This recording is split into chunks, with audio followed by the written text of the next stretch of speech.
You were the Dodgers manager, general manager from 05 to 2014. So much of what we're seeing now, seeds planted during those periods of time. What did you first time you laid eyes on Cody Bellinger would be when? Probably his senior year. I went to high school in Phoenix and was always slick around the bag. He could play first base in the big leagues probably right then and there.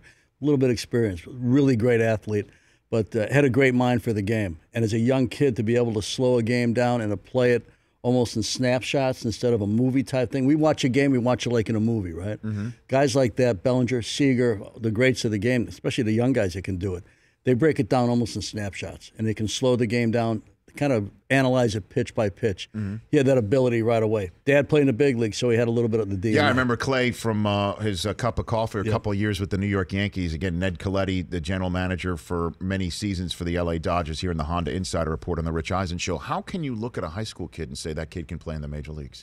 Well, he was actually easy to see and project because of the athleticism and how his mind worked. You could just see that the kid understood it better than anybody else on the field, better than anybody else I saw him play against. He was like a man against boys, even though the birth certificate was the same. Yeah, but you could say that, okay, this kid who's currently maybe taking AP geometry can actually play in the major leagues in Chavez Ravine? Well, I knew he was going to be a big league player. Did I think he was going to set the National League home run record for a rookie? I can't tell you I knew that was coming. Mm-hmm. But the ability to play and the ability to be athletic and also play another position, because he can play the outfield too. Mm-hmm. But that it was there. It was just a matter of time and acclimating him to different situations. We also put him up a year ahead of time every year.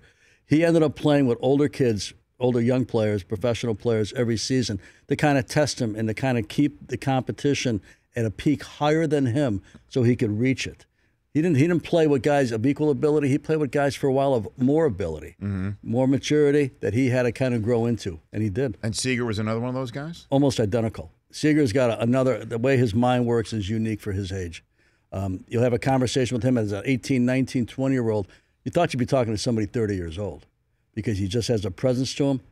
They're very similar in that they're both left-handed. They're both obviously great young players, but they both slow the game down. And in my career, I've seen great ones slow the game down. A Maddox, a Bonds, a Manny Ramirez, guys like that, Greinke.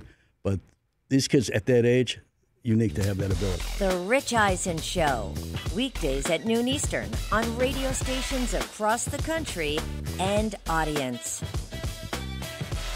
If you liked some of that, get some more of that on the Rich Eisen Show app. Follow all the information you see right here on the Rich Eisen Show.